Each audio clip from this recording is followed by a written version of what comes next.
Hi, I'm Justin Colline from Churchav.ca, and today we're looking at the Bose professional loudspeaker lineup. In this video, we're going to look at their columnar line array speakers, the MA12, MA12EX, and the MSA12. These are two passive elements, the MA12 and MA12EX, and an active, the MSA12. First of all, I'm going to talk about why we'd use columnar loudspeakers, why we use them in our installs, why you use them in your church or your house of worship. And a little bit about what we wouldn't use them for.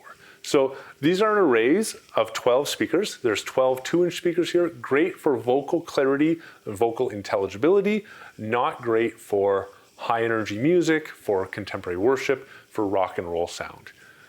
The reason for that is twofold. The 2-inch drivers simply can't handle that.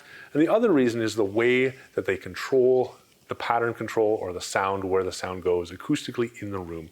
So these work really well in a highly reverberant or acoustically challenging space where we have long reverb times and reverb challenges that are conflicting with sort of the clarity of voice.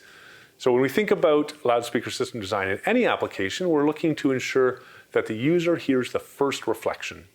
And when I say there about first reflection, I mean they're not hearing the sound off the speaker, going to the ceiling, off the back wall, off the floor, the third or fourth reflection, or even the second reflection, but that they hear primarily the sound directly from the speaker to their ear, maximizing the direct sound and minimizing the reflected sound. In a horn-loaded speaker like the Arena Match or the AMU, or in a conventional speaker where you have a woofer and a tweeter with a horn, we think about the horn directing where the sound goes. If I think about a billiard table and I think about a point, those would be considered point source speakers. The cue ball would be the point, and if you hit the pool ball and it hits the triangle and balls break in every direction, you could think about the horn then working to direct the molecules of air or the energy and where the sound energy goes. If I take that analogy and I move towards a line source, we think not about a pool ball, but we think about a billiard stick or a cue stick. You shove the stick down the table sideways, all the balls go the same direction. And similarly, when we have a line source hitting the air or impacting our environment, we have all the air molecules or all the sound going in the same direction with a very tight vertical coverage pattern. We don't have sound going up into the ceiling or down into the floor. We do have a very wide coverage pattern, so the entire seating area is covered, but we have much less energy coming back off the ceiling, off the back wall, off the floor, so that from front to back, we have more consistent sound because we start out wide rather than a point. So we start out with a distributed sound. It stays that sort of same height or level as you move back, so that it stays similar volume as you move back to the end of the room. So we have a benefit of consistent volume front to back and the benefit of less reflections and less echo and reverb as you move front to back. These are 1 meter columns. You can deploy multiple columns, which gives us a tighter pattern control because we have a longer stick that we're hitting the air with and more air being controlled for a more well-behaved, consistent coverage pattern, and more output, more volume from more speakers.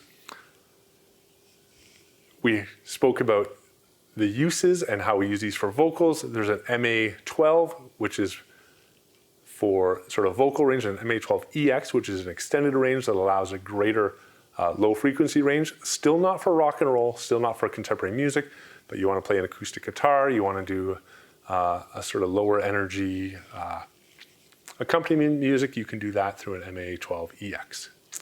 If we shift from the passive speakers to the MA12, MSA12,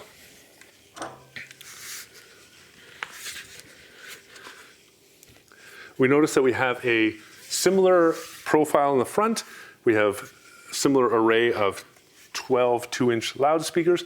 This is a deeper loudspeaker, and we have amplifier and DSP, separate amplifier and DSP for each loudspeaker here. We think about these, and we'll talk about the differences and the similarities.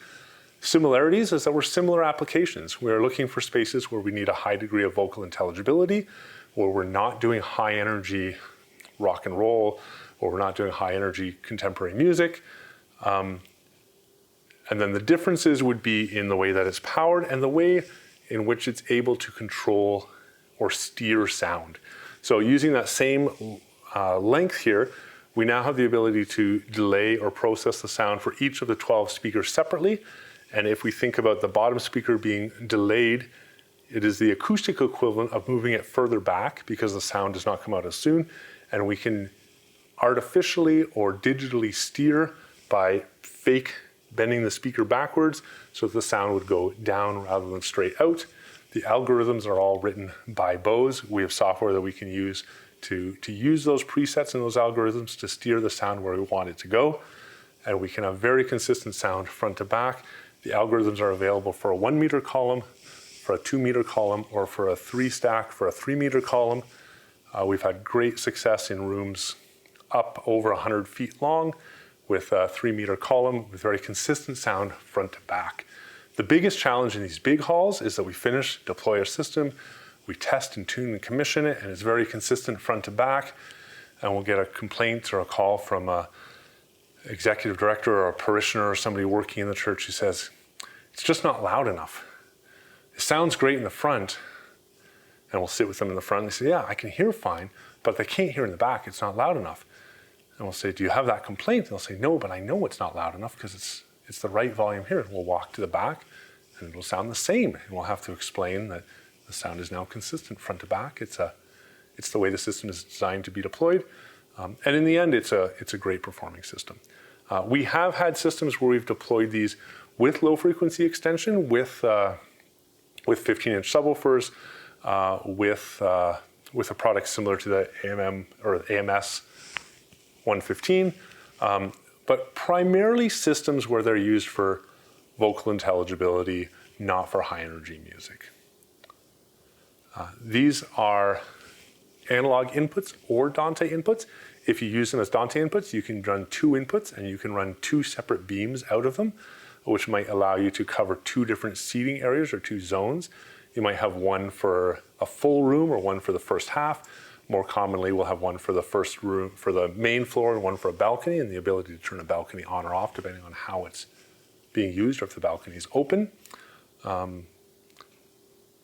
Not required to run Dante. We can also run analog. You can run analog as a backup, or you can run analog in a simpler system. Works great with Bose Control Space or with other DSPs. We've used these with lots of QSYS systems, with control space systems. They're not dependent on external DSP. The DSP and algorithms are inside of them, but they do scale well in larger scale systems. If you have a project where these might be helpful, where you could use these products, reach out to us, talk further at churchav.ca.